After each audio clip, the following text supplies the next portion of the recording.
Alright, Bonehawks, this video is all about Mortal Kombat 1. We're back with another episode of the Bonehawk podcast. Hatyr and I sat down, go over Ermac, kind of, how right were we on our predictions of this character. The balance changes, and we get into a little bit about Shujinko, and yeah, just a good old time all around. But, as we said, we are going to start with reading some comments that you left on the last podcast. Let's get into it. Accept your death. So we were saying last time that we wanted some people to give us some feedback on stuff they wanted our opinions on, or leave some comments for us to highlight in this one. And I picked out 3 here, and I thought that we could kind of go over them together. And we're starting with Hanzobi1926. The whole game needs to be OP. Said it before, buff everyone, including cameos, to change the whole meta. Nerfing just kills a game, in my opinion, unless something is really broken. Examples: give Sub his beta damage back, give Quan a 1-bar down back 4, buff all Scorpions, FD, give him a new move. What's FD? I'm not sure. Maybe they meant Fatal Blow? No, something demon or something. Oh man. Comment below. You might be featured next podcast. Yeah. Speculate. What is it? I'm not a Scorpion. Hold on. I've got the game up. Oh, maybe he's got like a stance or something in it. I did want to ask you about Sub-Zero's beta damage, because I think you played Sub-Zero in the beta, didn't you? I don't really remember what his damage was like. He was the only character in the beta that I played, and that was one of the things that really stood out, is that it felt like he hit hard, like he meant it, right? And they made him, it's Bihan, so he's a little gloomier. We got kind of a darker version of Sub-Zero now, and he's just hitting you like a truck. I don't know. It seems like they're really scared of Clone. Clone is way under buffed, like way under where it should be. I don't know exactly what they're afraid of. I mean, it is like what they're afraid of is MKX, right? And even Injustice 2 to a degree.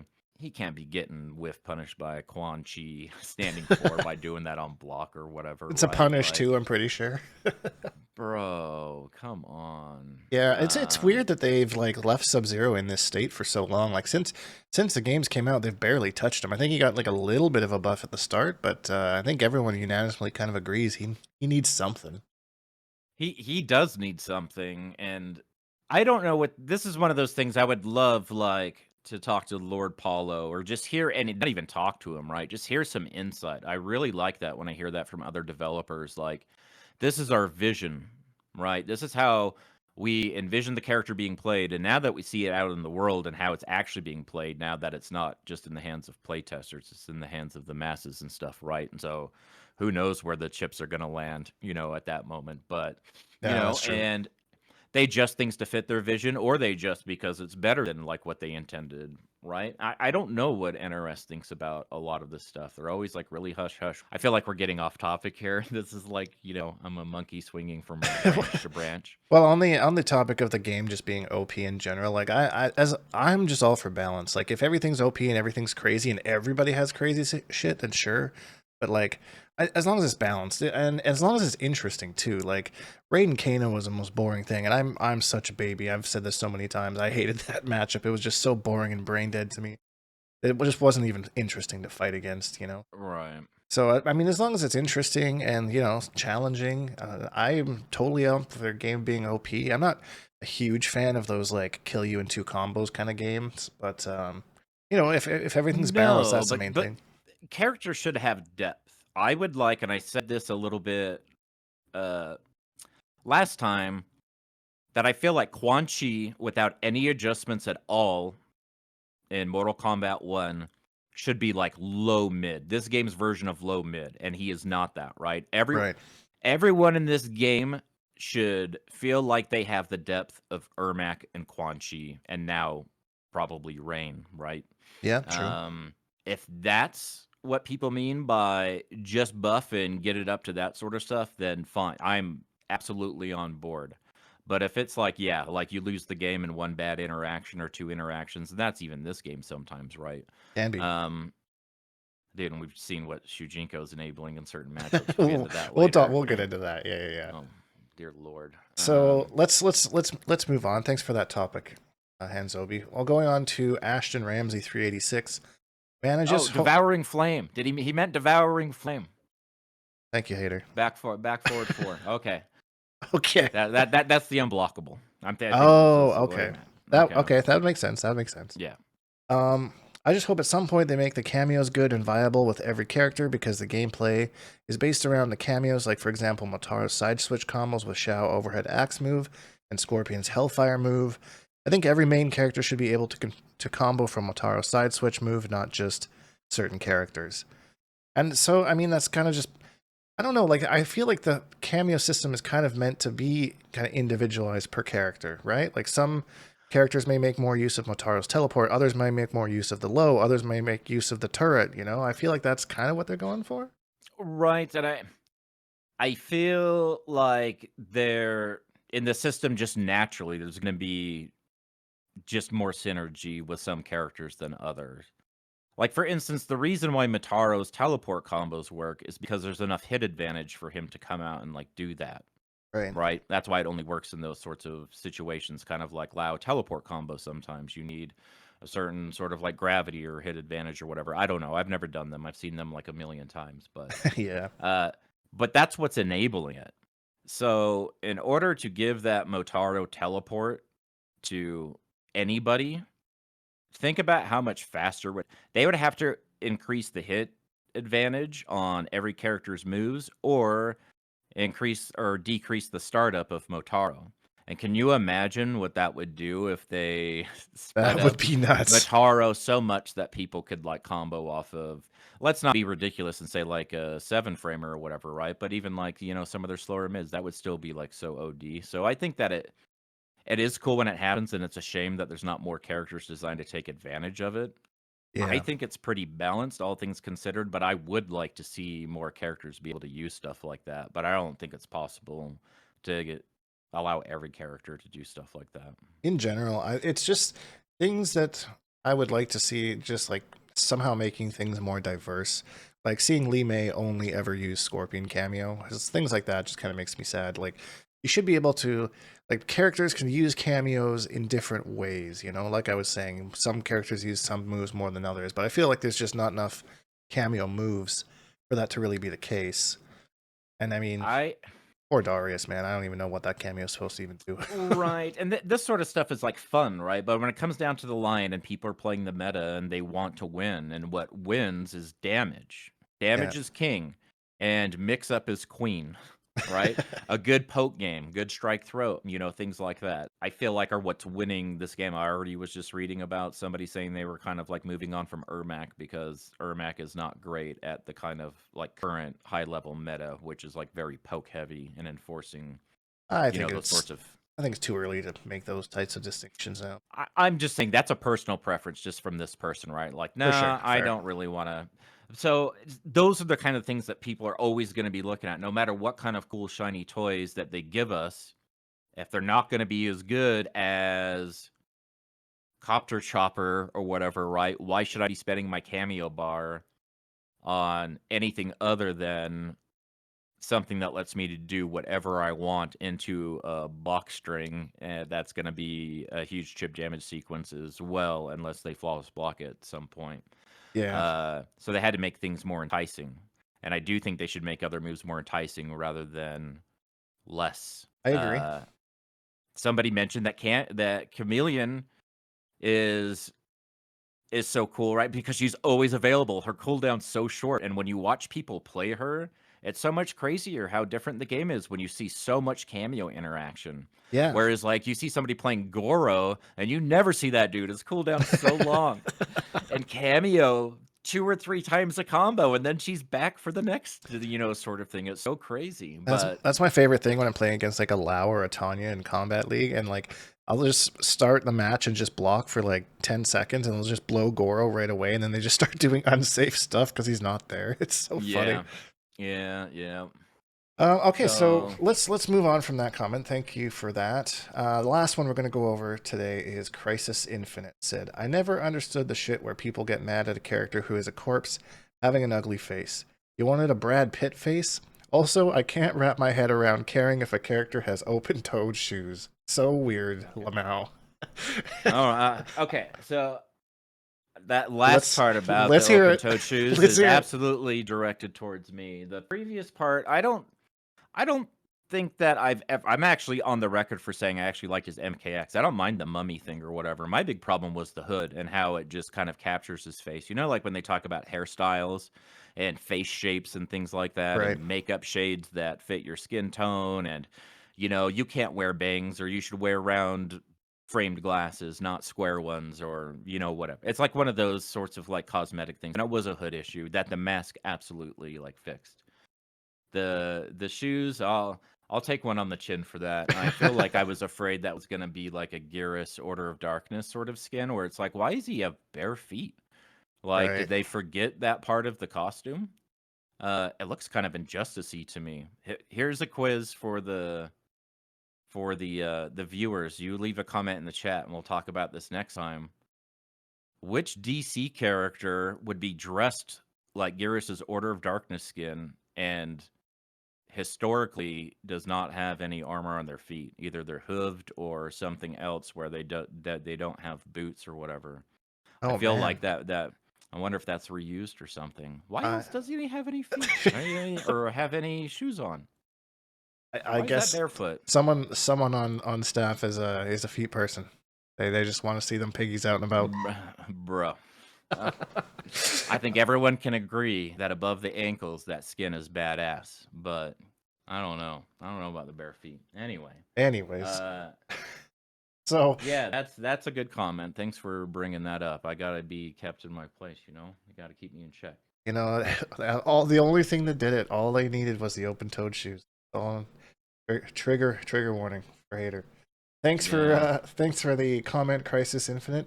And anyone listening, leave some comments down below. We'll highlight the ones that we think have some good discussion points, and we'll start out the next podcast with it. I like this kind of thing, interacting and community business.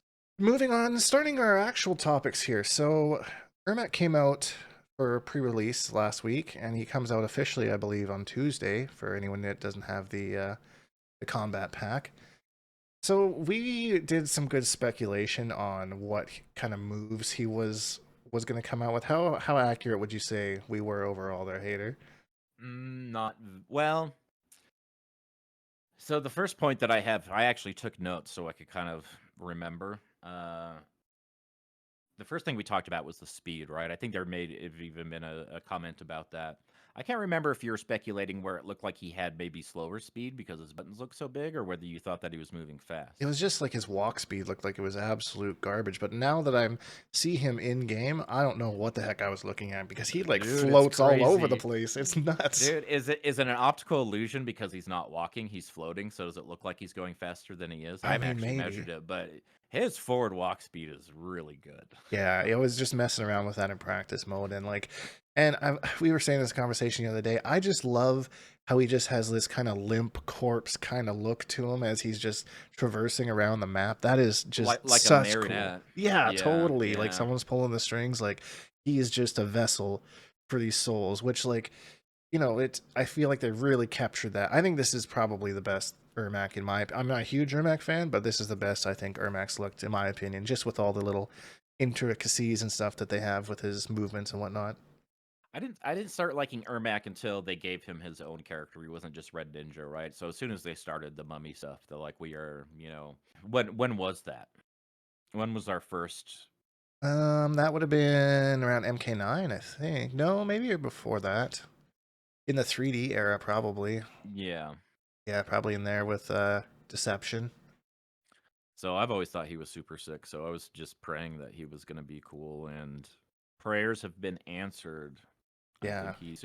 But on the topic of speculation, what else were we saying? The EX lift looked obviously like you could just set up anything that you want, and I think that we were pretty on the nose. But that was a pretty obvious one, right? The So, sky's blue, so yeah, all that stuff. someone was roasting me saying because I was like, I think he's gonna take the teleport and the lift for sure, and they're like, that's like saying Liu Kang's gonna use fire, like Raiden's gonna use lightning, like that was Sort like, of, but you never know what they're going to do, right? Because look at Quan they Chi.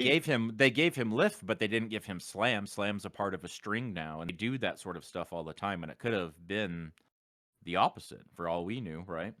Never know, just playing it safe isn't always safe. I would have guessed that Quan Chi would have had a trance, but thinking about it now, I don't really. That could create some pretty busted stuff with cameos. So maybe they found something there. I don't know. Yeah, trance and ruins are both replaced with portals, so you never know. They can mix stuff around. I mean, I still don't even know what Ermac's general game plan is. Like, I know that there's that frost vortex that I've seen kind of spinning around there, and then there's also some cancel stuff he has. You've messed around with him more than I have. I don't think I've even taken him to practice mode. I don't have. I probably only have like 40 games played. Most of it's been 40 lab time trying games. to figure stuff. Like literally, my first like 3 hours on this character was trying to unlearn muscle memory because for some reason my brain is wired for Sindel, is that when I'm in the air, if I do a down back two in the air, I'm doing the Sindel sort of thing. And Ermac's levitate is down back two in the air, even though the opener's different and what comes after it has to be different. I just kept doing Sindel over and over again, just like going. So I didn't even know about Shrieking Souls or anything until like hour 5 or 6 when somebody else was like talking about it. I just got like so hung up on that sort of stuff. But yeah, he's got the cancels. He does seem like kind of not evasive as far as like hurt box and stuff, but he's kind of in and out. He's not always just dashing in. Or dash canceling in. He's dash canceling out and He's got a pretty trying to good backdash. whiff punish. Oh my gosh! And his whiff punishment, his buttons are so good. Buttons are But huge. I think people have other issues with him, which we can talk about later. Are we still in speculation? Oh, our last part of speculation wasn't regarding Ermac at all. It was Shujinko. And Right, you were right. kind of speculating about the buffs that you were hoping for, which is actually pretty funny in hindsight, considering what we got in the patch. So Totally, man. Like, I think the one that I outlined the most was Reiko, and saying that, like, yeah, maybe for the big steal he can take the throwing stars, and like maybe the enhanced version, but that might be a little bit too much. And right, NRS is like, and hold my beer.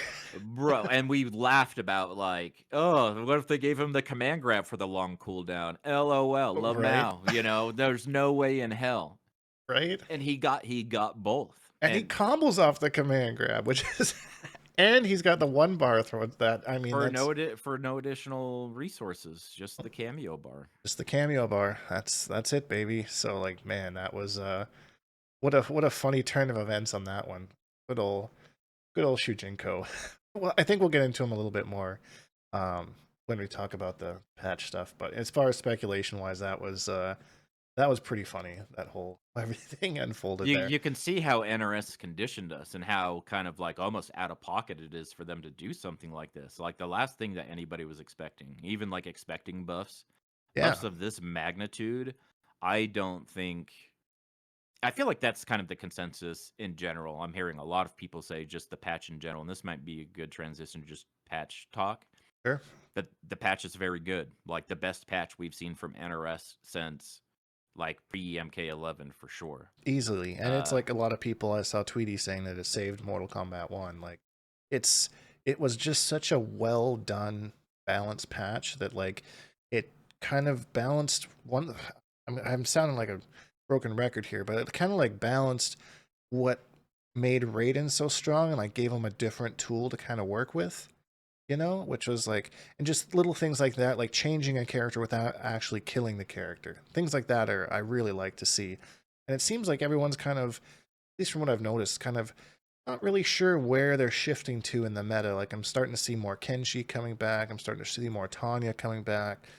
So it's still a little kind of interesting to see how this has shifted everything.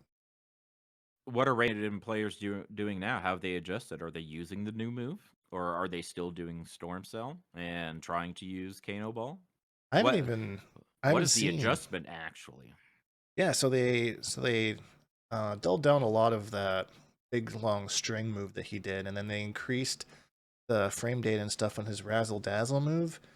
And I've only played a couple of Raidens since the patch. They seem to, everyone was like, oh, this character isn't good anymore. Let me just pick up a different one, But the Raidens I have were using like weird cameos and like doing weird things with that move. It's just fun to see that, that the character still exists and he seems a little bit more creative now than before, without having that problematic big fuck you, block forever string, you know? Right. So That things like is that. pretty annoying, right? And that was a big thing that Cyrax enabled as well. And then after the Cyrax nerf, a lot of people moved on, but they found ways to do it with other cameos like Kano Ball or other sorts of things, just ways to kind of like keep it safe, but still, like in Raiden's case. And the vacuum effect got removed, didn't it, as well? And I think that was a big part of the problem. Yes, I believe so. That it doesn't pull you in, it doesn't hit you when you're jumping anymore. So just overall, it's been normalized. Still a good move, but just not as mixed into this as heavy anymore. That was one of the biggest things that I've seen. Rain was another one that I've seen a lot of people saying just got exactly what he needed in this patch. They straight up just pulled a string from MK11. Just here you go, have this string you had in that I know game. the exact string, right, Exact with the string. same properties. Yeah, so like things like that's cool. And like I don't play Rain. I kind of labbed the changes a little bit, but it seems like he's better. I didn't even think he was that bad to begin with. But again, I don't play Rain. He seemed like he had some stuff. Don't know his general game plan. His overhead is quite annoying, especially since he can cancel into the throw with the car cancel thing. That's nutty. And now he has dash cancels. On top of that, so he's gonna be dash canceling to overheads and to throwing you into all sorts of. I think that enables their vision, right? He's supposed to be kind of like a zoner.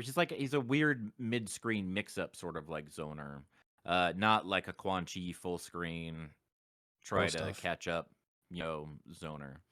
Because he can't compete with that traditional style of zoning, but he's clearly designed with Like space that sort of control. thing in mind. Yeah, more of like a space control mid-screen. What was the MK11 meme? The mid-screen footsies character. Oh yeah. I wouldn't call him a footsies character at all. I actually think that he's actually quite stubby. Oh, and that's another thing. That new move that they brought him, right? He can finally like whiff punish Yeah, uh, into full with combos. that button instead of having to rely on what is it his forward do, what's that mid, and that thing is stubby. That's his like biggest button, his longest reaching button before the patch. Yeah, and I don't know. He just can compete in more areas than he could before, and it's weird because he feels like a zoner, but definitely not like a traditional zoner. Definitely, there's a certain spot that he wants you to be in, and with like the projectile bubble that he has. And you're right, he can't compete with traditional zoning like Quan Chi's. Just puts you full screen, and Rain players are. That's one of I think Quan Chi's only winning matchups. But who knows after the buffs? I don't know. Might not So be the case anymore. here's my fan fiction right now is that okay, so if you're up close to him, you're gonna get mixed, right? He's kind of like a pressure character now with the cancels. That's kind of a pressure character thing, Yeah. right? But if you get away from him, you get into that spacing, then you're dealing with all the other sort of like bullshit. If you're a kind of character that needs to get in on him, you need to be in his face. I think that should be good matchups for him, whether or not that is the case. But I feel like just the idea is talking about them out loud. That would be the sort of case. But if he's the one that has to do the chasing and work his way in, he might, struggle a little more. Yeah. Like if he's getting outzoned by somebody, say like Quan. Have you played any Rain post patch? Because that matchup was pretty shitty, right? Yeah, I think I've played one Rain, and I don't remember them being that fantastic. They weren't using any of the new stuff. But again, it could be that that matchup just hasn't really changed because if I just put him full screen, he definitely struggles to move in on me. So I can't say for sure. I would have to play a Rain who's really kind of adapted all the new strategies and stuff. On paper, it seems like it should be good. It would be like probably a classic zoner versus rushdown if that's the case with his new strings and whatnot.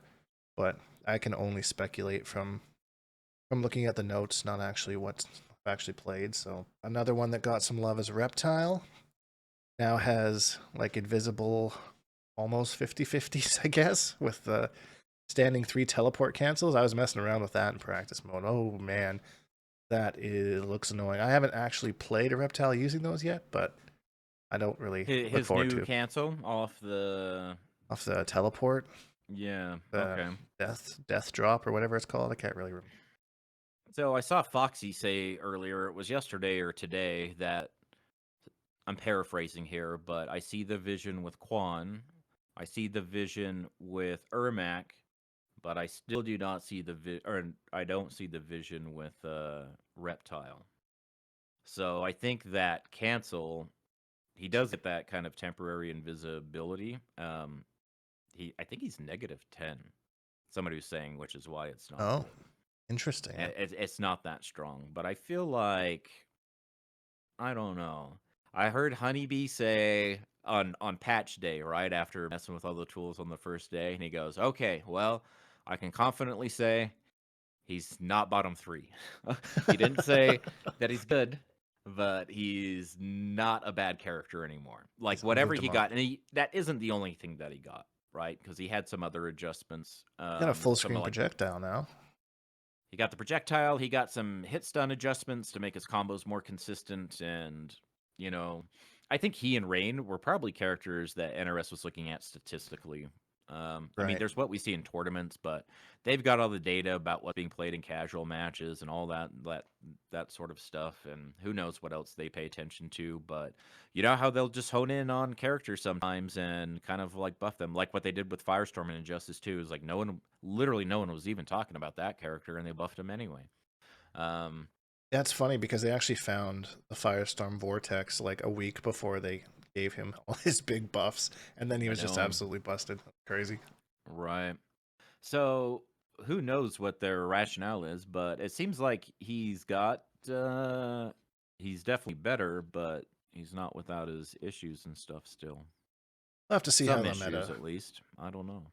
Yeah, I mean, Honeybee was making top eights with him in online events before the adjustments, so I'm kind of sitting back and hoping to see him do some cool stuff with Reptile and show off. Maybe there's some tech that we don't know, but yeah, I that's now that you say that, that's a good way to put it. I don't really know what Reptile's game plan is. Like he obviously hits hard, but like other than that, I'm not really sure.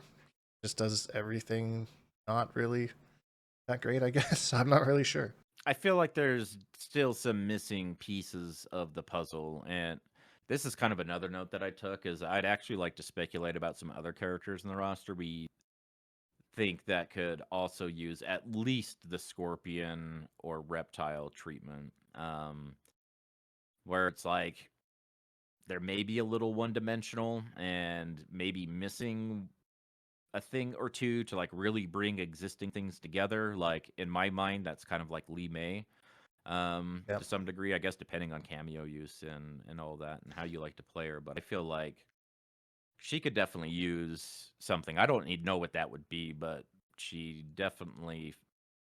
I feel like there's something missing. Well, and like I was saying earlier, you only ever see her with the Scorpion cameo. It's like really like because that seems to be the only way she can really combo, from what I understand. And even remembering my time with her in the beta, it was a little bit awkward to kind of get stuff going.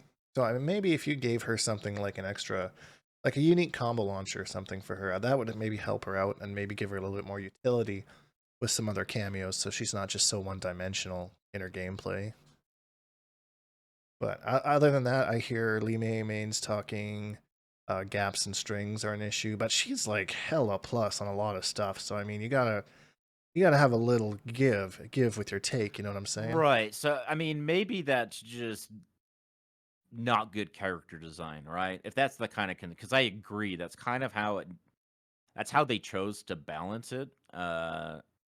Maybe they need to do something else to balance it, or she needs a different way to get her kind of pressure game going and stuff because she is stubby, right? That knee is so good. That's such good screen control. Oh, big time. If if you have impatient opponents, right, you catch anyone not blocking, and that thing hurts. Those add up like super quick. And when she is comboing you, she does kind of like hit like a truck. It's true. uh, she hits very, very hard. I had to use her. I was using invasions to level up Ermac to unlock some stuff, and there was one of those clue things that I thought I had to use her for.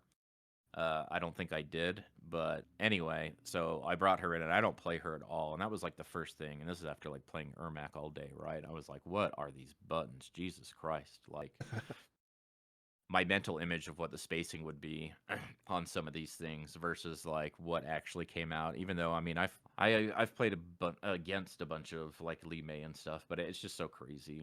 She is definitely she needs a little something. Who else do you think needs maybe something? Well, I can already hear Koala Bear Khan going on and typing away in the comment section, but Havik for sure needs something. And it's weird because, and I've said this in the Discord, is like I personally struggle against Havik as Quan Chi, but that's because Quan Chi and Havik have similar problems. Like they're both kind of slow. Quan Chi is definitely slower, so like I can't take advantage of a lot of things other characters can. So Havik can kind of just steamroll me a little bit easier. But yeah, that character needs something. Again, another character that seems like there's not really a solid game plan of what he's supposed to do. Like he's got the tether, which is cool. I like that idea. That feels like something that he should be playing around more, but it's really expensive if I don't remember correctly. Isn't that a 2-bar move? Yeah, it's 2 bars, and if you hit him, it goes away. If you fatal blow, it goes away. Like fatal blow takes away everything, right? That's not like Yeah, a havoc problem. That's just like what fatal blows do. Removes all portals. Anything that's on the screen goes away. right. I'm sure someone will correct me if I'm wrong. There might be something that doesn't, but traditionally that's what happens, and I'm pretty sure it was that way in MK11 as well, wasn't it? Yeah, I think so. It's like a screen reset like sort of thing. We were kind of talking about this in the Discord the other day, and it's something I've been thinking about because I tried to play him a little bit. I think he's really fun. I just don't think he plays this. I don't think he's a bad character in a roster with all these other characters. Like he Right. just doesn't play the game very well. But I think this is another thing where they had like an idea for him, but it didn't really flesh out, or we haven't picked up on it. He needs an actual armored reversal that he can use for one. Um, so we were kind of like talking in the Discord, and I thought it would be cool since it's a high anyway, right? His back forward two, his grab. So he can spend 2 bars on the tether, but he can choose to spend 1 bar for like one hit of armor. So he ends up with like it's a high, so it's kind of shitty, right? Like Ermac, plenty of characters have high armor moves. So Right. I think that that could help him in that capacity. I'm not a Havoc main, so I don't know his other specific, like his really like nuanced problems. I think like even that would be a good start anyway. I don't think anyone would be mad at that. I don't really see him like with too many different cameos. Like I think that might be another problem he has is he doesn't really mesh with cameos that well. Because like I usually only just see him with Sub-Zero cameo, and maybe that's again I'm playing the Premier Zone or whatever. So I mean, it is what it is. But that's I don't really even when I see other people playing, I don't really see them using the Sub-Zero for anything other than the ice armor. So I Well, don't they know. use it for the ice armor so they can get their slow ass projectiles out or try to work their way in. And then once they get up, they spend their meter to hit confirm into the freeze because that's what allows them to use their slow ass meterless launcher, the 65 Right. frames or whatever it is. It's one of the only few things that allow it to even connect. So he doesn't have to spend meter on damage, he spends cameo instead. But that was super early. I feel like that was one of the early cameos that Havoc players were gravitating towards. You started to see them use Cyrax for similar thing with the vertical copter chopper. I'm pretty sure would give him enough time to get the slow ass meterless launcher out, his down back one. But then they nerfed it. Um, I still see him with Cyrax from time to time and other sorts of things, but I feel like that's most cameo choice for him. I see with Havocs. I'm overgeneralizing, but is a way to enable him to do that, to get his down back one. Right. No, that makes sense. I don't. I like your idea of giving him the choice with the 1 bar or the 2 bar. I think that's an idea. And any Havoc mains and out there, you can leave your balance changes in the comments, and we'll look after them. Other than that, I don't really think there's too many other characters that really need bringing up. Like I think you kind of bring up those ones from the bottom. I mean, Scorpion got a couple changes in this patch that I think Scorpion mains are still not super duper happy about, from what I I know, but understand. they've been begging for that mid. I need a mid I can use. 3-2 gets ducked, and so I need a mid to enforce that, and they give them a mid to enforce it, but it's got a gap. So I hear a lot of Uh-huh. people like congratulations if you're happy with that. I know a lot of people like aren't. I still think it's good. There's still a mind game behind it, and you can bait armor and stuff, and it still costs them a resource. And it, armored moves do what, like 90 damage or 110 or 120 damage or It's not something. very I much bet unless you're it's Kung like Lao. it's like taking a throw, right? Yeah, unless they've got metered launchers or armored launchers. Yeah. That's a whole different story. Thanks. I was about to get roasted in the comments. Yeah, but I mean, you're right. It is a mind game, and you can bait armor, and that like it's good. I think that you shouldn't write something off just because it has a gap in it. You know, I feel like that gap is just as much of a mind game for you as it is for the other player if you use it correctly. I So mean, if you listen to the people like we were talking about Sub-Zero earlier, right? And you listen to a lot of people talk about the gap problem that character has, they make it sound like they literally can't do anything without just being punished for doing it. right, And then you watch them actually play, and they do it all the time. But I think a lot of that is them weighing the risk. Well, he's got bars, so he could reversal me at every moment, or he could reversal me at any time. But is he going to spend the resources to like do that, or should I be baiting that? And then that turns into, well, they're not going to use it, and so he feels more liberal, or he's more inclined to use those sorts of things. And then the opponent starts using armor. I don't know if that's the back and forth that they were intending for that sort of thing. I don't think that's an awesome mind game, not to make like as part of like a core character feature, right? A yeah, gap no, here and there, especially if it's a string that's really good, but to literally give a character only one string that doesn't have a gap, that's crazy to me. That's so yeah, crazy. yeah. That's the old Quan Chi predicament too. You got the forward 2-1 is our only gapless string, and it's -12 I think on block. So 2-1 doesn't have a gap? no. Really? I try to reversal that all the time. I Two must be one, missing 2-1 out has a then. gap. Yeah, 2-1 has a gap. Forward 2-1 doesn't have a gap. That's the Right. What about 2-1-4? That first overhead has a gap? yeah. So no, there's a gap before the second hit of the string. So on Quan Chi strings, the gap is always after the first hit. Like the 1-3, the 1-2, 2-1. And I believe there's more gaps in the between the two overheads and between the mid and the overhead. I think there's literally a gap in that entire string. I could be wrong. I haven't labbed it since the day one came out, to be honest. But most people I know just armor reversal after my first hit. It's the same with Katana's the same way. All of her gaps are right after the first hit of her strings. So if you're gonna armor Interesting. her, pretty easy to just see a move and then come out and it has a gap. The armor will come out. If it doesn't, then your armor won't come out and you'll just sit there and block. So I mean, How successful are your armor baits? So you just stagger, and then they armor a gap that doesn't exist, and you punish them. it's an interesting mind game. I usually will commit to strings until somebody shows me that they're going to armor, and that's when I'll just kind of try and bait it.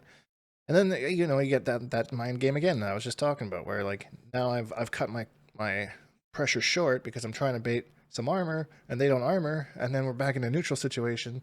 You get armored through a lot, but I also armor through a lot too with my portal. So it's you know even Right. Stevens. So was there any more big changes to the cast? I think that was really it that they made to the general balance patch as far as the characters go. Yeah, my other note was just saying, cancel characters are back. Yeah, that's Right? true. Rain and Ermac, so two characters in one patch.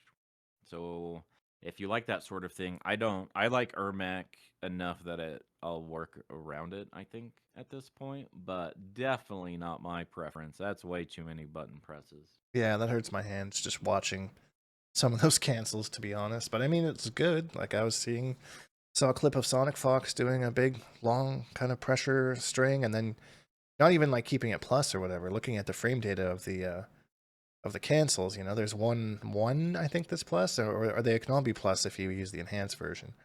But just the fact that he can cancel backwards to try and whiff punish you trying to poke out of it is also a pretty crazy mind game.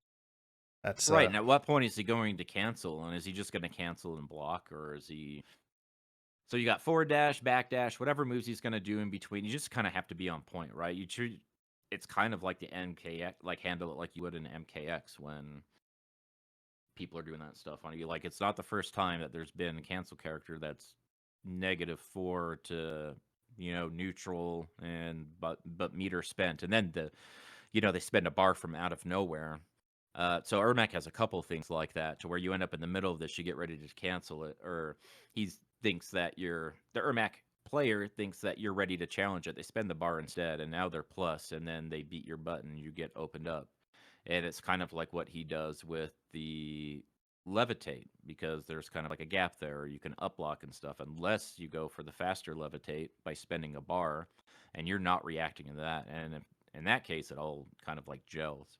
it's still like so early, and it's just kind of like stuff that I've seen. I feel like it's mostly been Janet Cage. I don't know if that's just Sonic Fox or if there's like true synergy there. The damage is disgusting. Like I know that the she gives him a combo off of his throw. Well, there's that as well. throw combo, 500 damage conversions, and that's just using the jump punch. So it's like What else you is can there? use her for the Sento thing. I have seen like the nut punch restand a couple of times into like a dirty forward 2 mix up, but I'm not sure what else he's mixing up that he's getting anything off of in on that same sort of thing. Maybe back 4. That's just like would be a sweep splat. Not like Frost who could convert off that same mix, right? So he's got a vortex with Frost and Sonya Yeah, you at were the very showing me a little bit least. about that. That is it a combo and then it's a three-way guess between throw, low, and overhead? So yeah, at any time you're caught in the EX lift, basically, right? If you've got enough cameo meter to do a frost orb, So then you put them into the mix, and then if you've got more cameo and you got another bar of meter, you can put them in the same situation. so it's time for a segment that I have come up with called Hater's Hot Take. Oh Jesus! What how good is Ermac? Early impressions. I know that you've been playing him. You've got some quite a few hours in. Good, bad, or ugly? Well, ugly either way, I think, but that's what the mask is for. And the open-toed shoes. Um, I think that he matches what we were speculating. So this is not going to be a hot take at all. This is going to be like room temperature at the most. Maybe even a cold take. But remember we were kind of like, I wonder if it's going to be like Enchantress. Everyone was so hyped for her, and she looked like she was going to have like all this dirt, and everyone was so excited for like 3 days, and then moved on because of the way like she either plays neutral or the setups are maybe not what they were looking for, and her damage isn't as big as they could get with other characters and stuff. And then people stuck with that character and fleshed it out, and now you've got your little sect of Enchantress mains. And I was wondering if that's what was going to happen to Ermac, and I think that is what's going to happen. You can already see people that were like really excited about him, kind of like, well, he's not quite for me, right? Like either with the dash cancels or the way he plays neutral. Uh, he has really good pokes. I think the problem is that like down 1 at max range doesn't uh his standing 1 whiffs, which Oh, that super sucks. sucks. That is a very unfortunate quality to have in your character. So there's little things like that. And I think once the newness wears off, last week we were saying, dear God, please don't make him S tier, make him perfectly mid, just so the world isn't plagued with him and doing just like the crazy wacky tobacco stuff because he is that good. So he does have a lot of crazy wacky tobacco stuff, but This takes some uh, execution, right? it does take some execution. It's a lot of APM, a lot of actions per minute.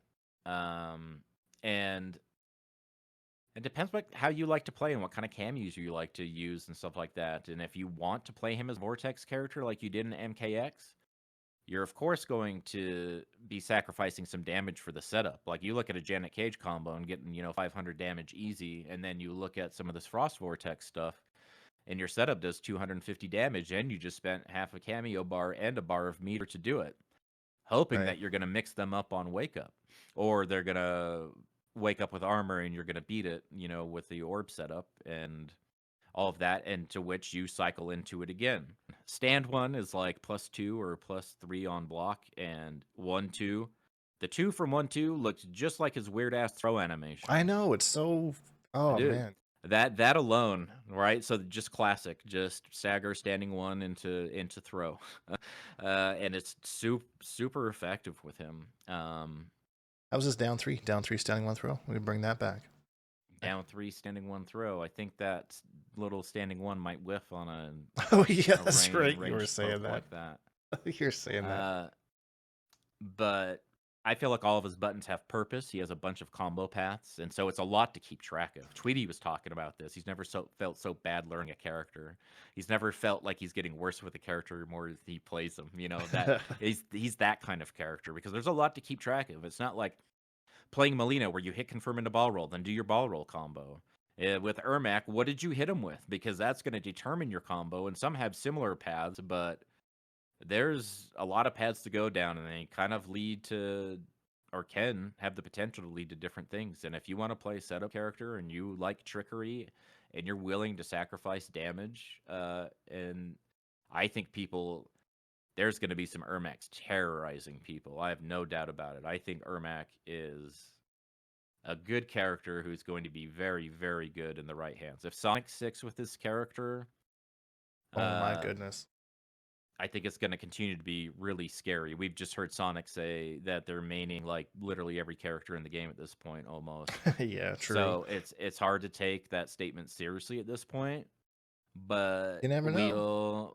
we'll see what things look like in a couple weeks. And I think that's like And that's a good design of a character. Like there's so many different ways you can play him if you want to play a setup character, if you want to play like a vortex character, or you want to play get that big damage. Like making a character like that, especially in a game like this with cameos where you can kind of customize and whatnot, like having a character that meshes so well is just such a good design in my opinion. I really like that quality. yeah, and it's kind of like what I heard somebody else say who shall remain nameless here, but you may have like watched the same video. And it was a good like counterpoint because it's almost like salt in the wound. Like obviously this game was rushed. It came out way too early. Right. At least 6 months too early. The early leaks that were like super, super accurate had both Quan Chi and Ermac on the base roster. There's something else floating around about the OST or something, further Ermac evidence or whatever. It is not. I don't think it is beyond the scope of reality to believe that Ermac was intended to be an original character. He maybe wasn't as fleshed out as the others at that point that they needed the game released. Right. So the bittersweet part. So the sweet part is that we have this super sick character now. The bittersweet part is that imagine if every other character on the roster had this sort of like depth and this sort of level because the game spent like 6 or 7 more months in the oven hashing this sort of stuff out. If everybody got the time that Ermac, got, Yeah, that sort of thing. that's true. Uh All the what ifs that we'll never know. So I'm just going to turn your mic volume down just a little bit for this one. I think it's time to talk about Shujinko oh, because this was the Shujinko patch for sure, in my opinion, other than Wells Ermac, I guess, secondary in my opinion. But what a change they made for him. Like going through like I just made a 3-part series on all the stuff that he steals from the entire cast and played some games with you, Ermac against Shujinko, which is absolutely a ridiculous matchup. Shujinko is exactly what I wanted, you know. Like we were saying earlier, maybe almost too much of a buff to him in some instances. And yeah, so your opinion on him in general. Overbuffed, not buffed enough, get him out of here. What do you think, Hater? Oh, that let me size ask you says enough. let me ask you a question first. Which of all the buffs that he got, and I'm not saying he didn't need buffs, which of all of the changes or adjustments that he got, which do you feel like are reasonable? Reasonable. Good changes that don't have the like the power like a huge power level string, but kind of like round out what he needed in a matchup. Yeah, so there's I'd say some good examples were Baraka and Kenshi, where he really only got a combo launcher against those. So they've made him now any matchup he has a combo launcher now. You can use Shujinko in any matchup, he can combo he can combo that character, which he couldn't do before. And they've also made his combos easier for characters that he could combo before, but it was super duper tight, like Ashra, Rain, for example, Liu Kang. So I think those types of characters are ones where it's reasonable, where they just added one or two kind of small things. Natar is an interesting one because he steals the blood sacrifice, which is I don't know. That's an interesting one to me. I'm not really sure how I feel about that yet because I'm not sure how much you've messed around with Natara, but from what I can tell, that move steals health from the opponent. And it also gives Natara some new moves, but I don't know if when Shujinko does it, it does anything in that aspect of it. I haven't really messed around with it too much yet, just to kind of see what's what. But I think in those matchups, like I was saying, Kenshi, Baraka, um, those ones that was a good balance. Those are definitely didn't add too much while still making him kind of viable So in a those matchups. launcher in every matchup. I agree with that. I agree that's a good adjustment. And he should have that. If not every cameo provides you a meterless launcher, or I'd say meterless, a launcher using cameo instead of using your own super meter to do it right. But that Right. was obviously something they gave you for the majority of matchups, and it seemed like a kind of a gross oversight that it was missing in those couple. Okay, so Yeah. Yeah. So there's those ones I think are reasonable. There's a couple that again I'm not sure if other characters can take advantage of it, though I'm not really sure why it changed. One that immediately comes to mind is Scorpion's teleport. He steals Scorpion's teleport. Doesn't appear to combo, doesn't appear to it's a high. So things like that one I'm not really sure why they changed. Um but I guess an extra move is nice, I suppose. We'll take it. there might be something in there. Yeah, and again, it might be a character that I don't use that takes advantage of that. I'm not really sure. All right. Well, let me ask you another question. Didn't mean to turn this around on you, but I need to get a I few like it. things out in the I open like it. before we get into this. You hit somebody with a standing one, so you go into a 1-3 combo with Quan Chi, and you don't have any Shujinko, you don't have any cameo meter at all. Okay. Can you get full cameo meter for your conversion by the time before that combo's over? One, yes. One, if I start charging Shujinko as soon as I hit the standing one, by the time I get to the end of that combo, he will be available. If He'll be I do, available, but not for use in that. You couldn't like end the combo with whatever move you just charged up. I believe if I do the no, no, you're right. He won't be just off that combo alone. I can do the 1-3, standing 3, jump 2, standing 3, 2-1, forward 4-4. He'll be fully charged. But I won't be able to use him in that combo unless I started charging him slightly before that combo started. Okay, so if you had even a pube of cameo meter, he was already had at least like a little bit of orange, then you would be full by the end of that sequence. Correct. Yeah, if I had like maybe, I don't know, an eighth of a bar, I'd probably be able to use him by the time I finish that combo. So do you think from your fastest button, a full charge, you can get a full cameo charge to end your combo in a restand that costs your opponent 2 bars of meter? Do you think that's fair and balanced? All it costs you is the cameo that you just built by doing the same combo you'd be doing anyway.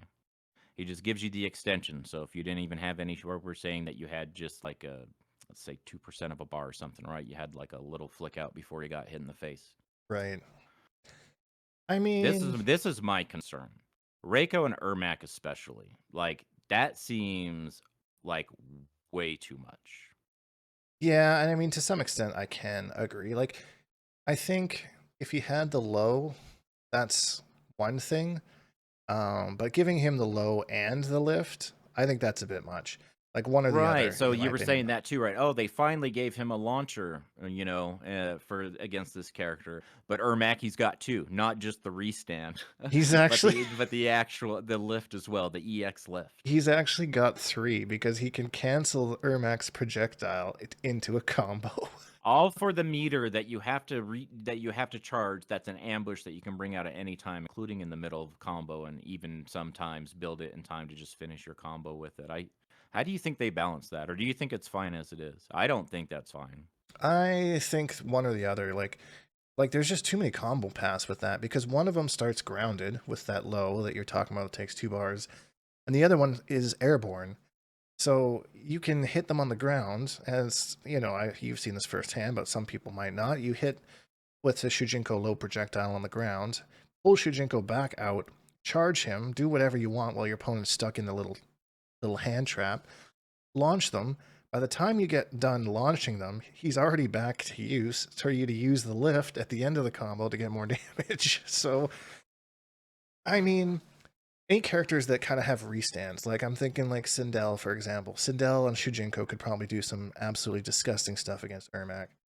And I think that I would agree with you that I think that's too much. I think that again, one or the other. Like, sure, maybe he takes a bar that's something that takes 2 bars for Ermac to do. Or That would just increase recharge time or something. Don't you think it's a I feel like that thing goes so fast. I'll watch somebody start it in the middle of the combo, right? And just zip like I'm in practice mode almost. And it just kind of like instant refreshes.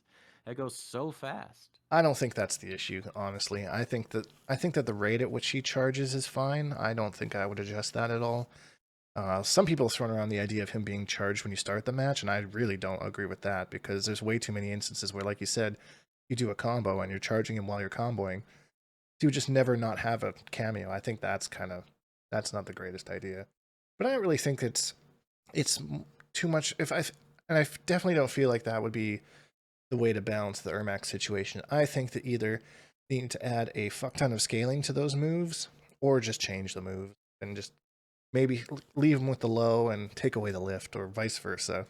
I would not like to see the low go away, honestly. But I mean, I What get it. about Reiko? Not just Ermac, right? I don't want to seem like a crybaby because I'm playing Ermac or whatever, but like Reiko and who else? Is anything as egregious as those two? Um, One thing that was kind of unnecessary that he was given was a plus on block wake up attack with Geras. Against Geras, he steals his little chest bump thing. It's +3 on block. He already has the time steal and the sandstorm, so like I don't know why they gave him that, but um, I would say that Reiko and Ermac are probably the most egregious ones.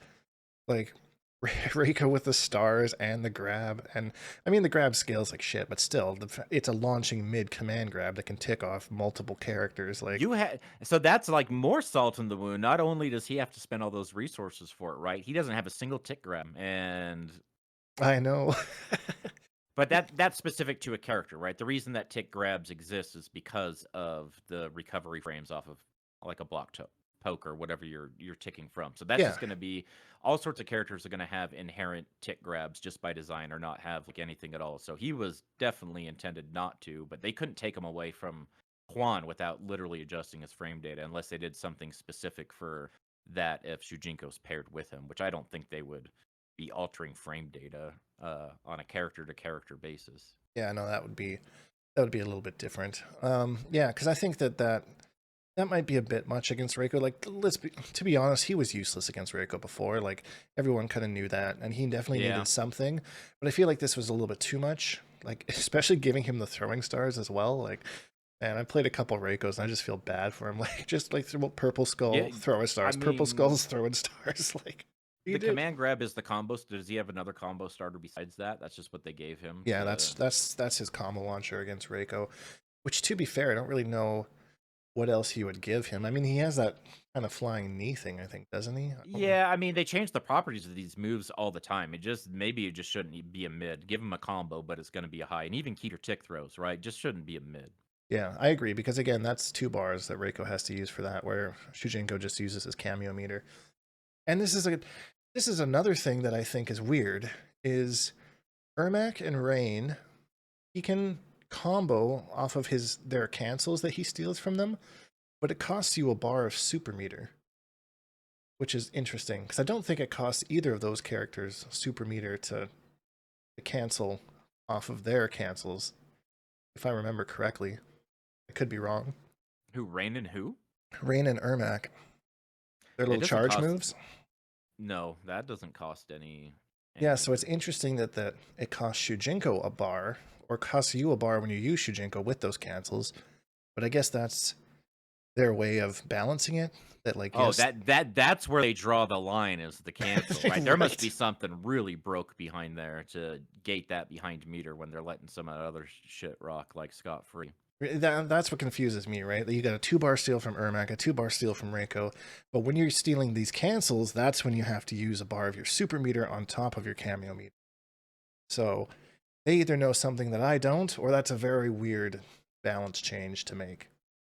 I don't really understand that. But outside of those two, I think he's fine. I feel like they did the same thing that they did with Ermac against Peacemaker and Omni-Man, and like that's balanced, it works. He has multiple steals that are good from stances. So I think those are like perfect examples of him working and being synergized the way that he should be. I think Reiko and Ermac are a little bit too much. Oh, we talked about the Raiden nerfs, but we didn't talk about Peacemaker. Peacemaker got. I wish I should have had the patch notes. Peacemaker got gutted, from what I understand. Like I still think he's good. I still play against them, but things like his force field not being on a timer anymore, like you can hit him out of it. Things like that are really crazy changes. If that adjustment to force field, if that was literally the only line of patch notes underneath Peacemaker's name, I still would have been happy. Me I didn't too. need all the other stuff. I'll take it all day, but that one single change was my numero uno. If they would have done all those other changes and missed that one, I would have been like, well, I guess thanks, right? But that wasn't the one that I really. This is not what I Yeah. wanted. So I don't know. Have you seen a reduction in Peacemaker population? And can you actually attribute that to the patch and not just people losing interest in the new shiny DLC character after a little time has passed? Yeah, I think it's a combination of both, right? Like, I think I just saw Sunio just won a local with Peacemaker, so he's definitely not bad. But I've definitely seen less of them. You can't be as obnoxious as you were before. Like, it was really annoying playing against Peacemakers that were just like torpedo, anti-gravity, anti-gravity. Sunio is historically a zoning character or a zoning player, right? He likes zoners. Yep. Or Yeah, am I thinking of a historically. different? Yeah. Okay. I Right. And thought MKX was the full auto. he was Katana in the Jade variation, whatever that one was called. And then was it Green Arrow in Injustice 2? Yes, I think so. And then MK11 was did he play an MK11? I don't remember. I remember seeing him play, but I don't remember who he played. Maybe that's where I was thinking the Jackie one from. Did he play Yeah, I Jackie? want to say Jackie for some reason, but I don't remember. But yeah, And then so playing Peacemaker in this game. So it was of an the interesting entire choice. roster, the two premier zoners of NRS, you and Sunio, right? One's Quan and one's Peacemaker. Yeah, yeah, I mean, watching him play, I didn't really ever consider Peacemaker to be a zoner, but watch him play, I'm like, yeah, that's kind of what you're doing. So and it was even worse when I had like the double eagly stuff going on. It was just like boom, boom, back to back. Like that's so crazy, that whole situation with that move. Can't believe that went this long. He's just so frustrating. It's too much in character. I don't need him to be announcing what he's doing like he's playing Street Fighter or something like every time. It just Yeah, makes it so much more obnoxious, which is probably like by design, but it's like one of those things how would they think that like super armor invasions is like super funny, and it's by design, but in reality it's like why yeah, come on. that first season of Invasions, that's a good way to switch off to this, because the first season of Invasions where like everything had super armor, it was just like varying levels of armor, and then they're like, okay, well now only bosses are gonna have super armor, and they changed that, and then this newest season they've added in things like having Natara like fly around in between all these blades and like doing little The little character trial things. those things are so fun. I love things like that, and I think that's what Invasion should be, is like differing away from the traditional combat style, because it's just kind of annoying when you're like, oh, I'm playing against Geras, but the screen blacks out every 2 seconds. Like that's just not fun. Like keep those for towers and make Invasions have more like fun, like a totally different gameplay aesthetic to it. In my opinion, is what I would like to see Invasions being, and they're getting there with this season. I'm having more fun playing it than I was in previous seasons. I would like to see more messes and an actual map, but still, it's kind of fun. I don't know. What do you agree with that? Do you think it should be more along the lines? Or do you like the things falling from the sky while you're playing? I think they're just trying to get this turd as polished as possible. Like there's no turning back, and it is getting better. Since you can't rank up your characters in private matches, I So use stupid. invasions. So I did for Quan Chi and for Ermac both. I used invasions basically to to level them, to start unlocking their brutalities and gear and all of that stuff. And I'm sure I'm not the only one that does that. Right. And for you to basically force me into a mode to do that, and then so I'm thinking like I'm gonna make the best of the situation because it's gonna be grinding. It's not something that I want to do, but at least I can like practice some B&Bs or something. Nope, I can't even do that because of modifiers or super armor or like whatever it is. Or at like a certain Right. point, they're dead before your combo even finishes. You get like so overpowered, and that sort of shit is like so frustrating. But I did notice this season because I just went through it for all the Ermac stuff that it's getting less painless, but it's still not a great mode. If Yeah. this would have been the mode, if we had no perspective at all, and this is how it launched, I still think that it is not a good single player mode. But it's better than it has been, and a lot of that is because like those combo trials and stuff, and stuff. I like the idea of those way more than the survive sorts of things, Oh, right? Have 100%. Kung Lao throw a hat at a target, and Natara flies between some saw blades, and dude, I really like that up until I got to the reptile one. I was like, this is so stupid. Like, you want me to hit these targets, and it goes at like the weird angle, and I'm supposed to dodge these acid balls that that one shot me. Anyway, that was literally the only one I had a problem with. But you don't need to do those. Almost I'm pretty sure up until like the last one, like the Raiden ones I had to do, they were like in the way, but almost all the other ones you had a way around it. Like I didn't never did the Johnny Cage ones. I never finished the reptile ones. There's a bunch that I skipped because I was like, I'm just trying to get to the end to just get my shit, right? I'm not looking to explore and complete every node and all that stuff. Just give me the key to the gateway to get the F out of here so I can get to the end, to get the carrot you're dangling in front of my face at the end of the stick or whatever, and then Right. we'll do it again next season. But I'm not going back in there until then, and that's what that mode is to me. So is it better? Yes. Is it good? Absolutely not, in my opinion. Yeah, and I agree with you. I'm always a little bit more look at the greener side of things, but you are right. The mode in general just kind of blows. It would be nice to have something It's, that like was more like an RPG like kind of experience, something that's different from a fighting game but still within the same realm if you're going to have a single player thing, I right? think they're kind of flirting with that idea, and we kind of had like what the crypt was in MK11, and that was kind of That was cool. fun. But this like fixed path node walking with a 20-degree camera angle and all the traversing, and it's just like half my time in there is spent walking around and not getting anything done Ambush. because of Ambush. the way that now, okay, so that's one other thing I want to note, and correct me if I'm wrong, but I remember those early seasons where you get ambushed all the times. They were like the endurance fight. It's like, okay, Yep. here's 3 Shao Kahns or one of each ninja, that shit. So I start like as soon as I see ambush, they did kind of like nerf I remember Rex being so mad he was getting ambushed like every other time he Yeah, I tried to walk. remember that. Um, but they reduced it quite a bit. Like Oh, by a lot. it happens to me 2, maybe 3 times for every mesa that I'm in, but I'm so used to just going to the main menu. I just ambush, and as soon as I can, I hit start, I go to the main menu, and then I just go back to invasions modes because that's longer than it would take just to beat the ambush anyway, and like who cares? It's just Right. like something that's in the way. So I'm sure they thought to themselves, how can we make this not an actual chore? For some reason, we're really fixated on this ambush idea. How can we make it better?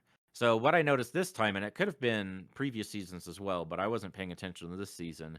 They had all the pyramid characters were your invaders. Yeah. I I am scarred. I saw an Ashra Kano, so it was bald Ashra. I will never unsee it.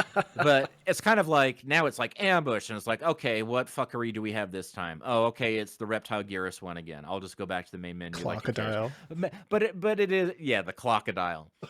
John Connor. Khan, John Connor. Right. Stuff like that. So that's slightly amusing, and that makes it like, well, I'll at least like see what it is. I don't make me look at another bald Ashra though. I can't be blindsided like that again. That was unnerving. Oh I man. had never seen that before. That was bad. I want to see it now. I want to see this bald Ashra. That's funny. One last thing that I'll say on these kind of single player topics is that I hope that they add more leveling for the characters. Like just give us another 15 more levels to get some more gear for our characters and more like combat card stuff. And for God's sakes, give some of the cameos some more outfits and stuff. Like most of them only have one. I think Sonya is one of the only ones that has two. Like, give us some some cameo stuff. God. Yeah, and I think those are for special characters. They get like their MK3 or UMK3 skins, and but I agree, and I feel like so you get like 6 palettes, and in my opinion, for most cameos, 1 to 3 are even usable. There's always at least half. Is like I would never in a million years. Like, Yeah. why would I ever make Sub-Zero or Frost red, white, and blue? Who? And I noticed that with the Sub-Zero skin and the Shrine Sea, like they really like this red, white, and blue thing for. It breaks things for me thematically. That's my problem with a lot of the seasonal sorts of things. Just like seeing. So we've got the lightning theme again this year, right? And it could be all sorts of cool blues and purples, and we did get like some of that, right? But they're all accompanied by like this kind of like 1980s shopping mall, super neon Yeah. sort of thing. The eye effects that are just the lightning are cool, but the ones that have like the lightning crow's feet and stuff kind of like coming away from it, I don't think looks very good. And again, they decided to go for like either these oversaturated or really muted like versions of like yellow.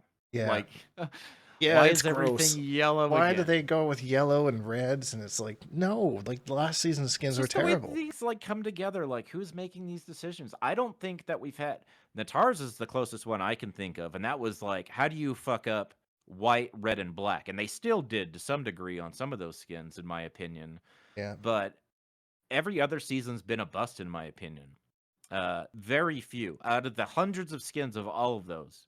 I'm not embellishing when I can count on one hand. There's less than 5 that I probably use across the roster that come from like those invasions, just reskin color palette swaps. They never look good. Yeah. As a matter of fact, they always look quite bad. Yep. I agree. I agree. I think there's just so many possibilities with them that they're just they're just not hitting it out of the park with the ones that they're committing to. The deception skins for Quan Chi and Shang look really cool though. I love those ones. True to form. They give Quan a little reverb to his voice. I think that's neat. Oh, I didn't notice that. The Shao Kahn one looks so sick. Yeah, Shao Kahn one. That was freaking. That was so good. That was He looks like a so beast. good. It looks better in a match than it does in the shop. Like when Right. you see, so you're looking at his profile instead of like from head on, like you would be like in a match. Man, it looks so good. That might be one of my favorite.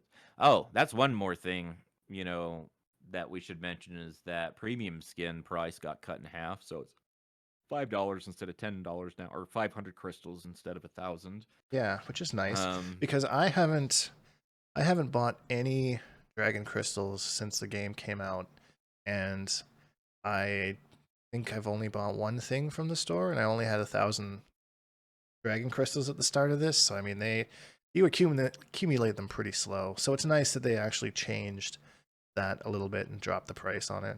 Yeah, I'm sure sales probably weren't as high as they could have been. It's still a good show of like faith that they do it because 50% is a pretty big discount, right? That didn't go from like 1,000 to 900. No, yeah, Uh, cutting it in half is pretty crazy. yeah, I think that's publisher decided stuff. As much as people like to pawn off every single problem on WB, I think that one is actually legitimately probably a publisher sort of problem, and they've been haggling with them ever since. Like, man, our fan base is roasting us. They won't shut up about it. We got to do something about it, and we even agree it's fucked up. And they finally got them to concede. Yeah, I mean that would make sense to me, and I'm happy to see those types of things trending in that direction as opposed to, $30 for a fatality kind of a thing. Oh my god. No, it was $10 for a fatality, but there was going to be 3 of them. Oh, No, right, no, right, no, right. no. It's a 3-pack for $10. Yeah, that's what we were. That's Yeah, what you meant. Yeah. yeah. Likely story. I don't think that was the case at all. The game's in a better place for sure. It's definitely going to need like more time, but things are going that direction. I just hope some characters don't get left in the dust while they're focusing on all the new stuff and you know. Yeah, like character wise, I have everything I want. I got Quan Chi, I got Shujinko. There's only one more DLC character I'm keeping under wraps and I'm waiting for, but time will tell how that goes. I have what I want right now, which is just a character that if I want to not play any games, I can just sit in practice mode and there's always something to look at. Always some scenario, always some sequence, always some. I feel like the possibilities are endless right now. I remember just being so deflated in Mortal Kombat 11, coming off of Injustice 2, where every character was kind of what I just described. Yeah. And then in MK11 it was like nothing. Later there were some characters with some sauce, but for the most part, like it was like Strike throw, strike throw. there was just no tech and things like that in that game. And this game is definitely better about it. Some characters suffer, like cameos bring a lot to it and stuff like that. But I feel like Ermac is finally okay. I feel like I'm back in Injustice 2 almost. Like, right. Want to cancels? You do cancels. You want to do combos? You can do combos. You want to? I can't wait to see. I cannot wait to see what Ermac looks like this time next year. And I feel like people are. There's not going to be a best way to play him. It's going to be how you want to play him. The best way is, you know, your own game plan, which may not just be Scorpion or Janet for damage. It could be anything else, and I bet we're going to see some variety for sure, like MKX style variety. Yeah. Of people playing the same variation, but you can almost tell who's playing the character just based on what they're doing. I'm here for that. I love those types of things. You know, see two Ermac players playing the same character completely differently. That stuff is super cool. I love that about fighting games. I feel like we've seen that in Quan and stuff as well. Oh yeah, 100%. Already. He's one of those characters. Geras is kind of one of those characters to me, but unfortunately outside of like that little pocket of, you know, Rain now and maybe a couple others I can't think of off the top of my head, but I don't think there's a lot of the cast that can't say that. There's exciting times from Mortal Kombat 1. I think this patch put a lot of life into the game, and hopefully they don't nerf Shujinko too bad. Here's hoping. But maybe I'll start winning everything, and they'll nerf him. That would be a quality problem, you know. I mean, that's how you get their attention. That's when they really start paying attention. Yeah, I don't think I would be the person to do that, but maybe someone will. And I think we've covered all of our topics today, Hatyr. It's been a fun conversation. Yeah, that was long. That was a long one. Thanks you if you're still listening for still being here. We appreciate you. We'll be back soon with another episode. So it seems like we've been able to do these weekly with all the stuff there is to chat about. So I don't know. We'll be back sometime soon, I'm sure. Yeah, when there's something else to talk about. NRS is doing a good job of making sure there's always something to talk about these days. So lately, yeah. If nothing else, we have Movado next month, right? Yes, that's true. Movado next month, and then Combo Breakers coming up as well. So we might have a little bit of a drought there, depending on if they probably don't want to balance anything too heavy before that one. They've been pushing that tournament a lot on their social medias and on the pro comp streams and stuff. I feel like we could have plenty to talk about with the pro circuit and stuff, though, too, right? Combo Breaker is like a big thing, and you know it's going to have a saucy top 8, top 16, top 32, all that stuff. I'm sure there's going to be plenty of stuff to talk about. New, like the pro comp today, what was it? The Oceania region that happened today, and that Sindel Cyrax. Man, that was sick. Yeah, maybe that would be a good... That would be a good one to go over, because we talk about balance and all that stuff, but maybe just covering the pro circuit, looking at points and all that kind of thing. That might be just seeing the kind of variety, like once everyone's in the mix, and maybe it's not just the meta that we always see on Rips Arena, you know, and things like that. Will inevitably people that don't even play online, but they'll be playing offline, whether they're just vacationing or they really are serious. There's always upsets, and I'm always excited for those little sorts of, like, the ones that you never saw guessing, right? Yep. Like, what's one of those? What's one character on the roster with a cameo that you would never see coming? That you think could actually work? Like Liu Kang Darius. Yeah, something just wild like that, right? You're just like, what the fuck? I would never have thought to put these two together, but we could go on forever about wild cameo speculation. Thank you again, Hatyr, for joining me for another hour or so. I'll make sure to link your YouTube channel before. Not that you've been uploading too heavily lately, but there's some cool stuff over there. If nothing else, some absolutely sick thumbnails for you to look at. Yeah, I'm working on one right now I might make. Ermac got me back, you know, thinking about that sort of stuff. So I'm working on a way to try to explain this Frost Vortex, like in a really digestible sort of way. And as soon as I can figure that out and record some stuff, I'll put something together and throw it up on that channel if you're interested in that. Yeah, so I'll link that below for everyone that wants to check it out. Don't forget to comment so that we can feature you at the start of the reading or comment section. And, as usual, if you enjoyed this video, please leave a like, because it really helps me out, and subscribe if you haven't, because I make new videos almost every single day. Hashtag Bonehawks, all that stuff, and we'll see all you Bonehawks in the next video.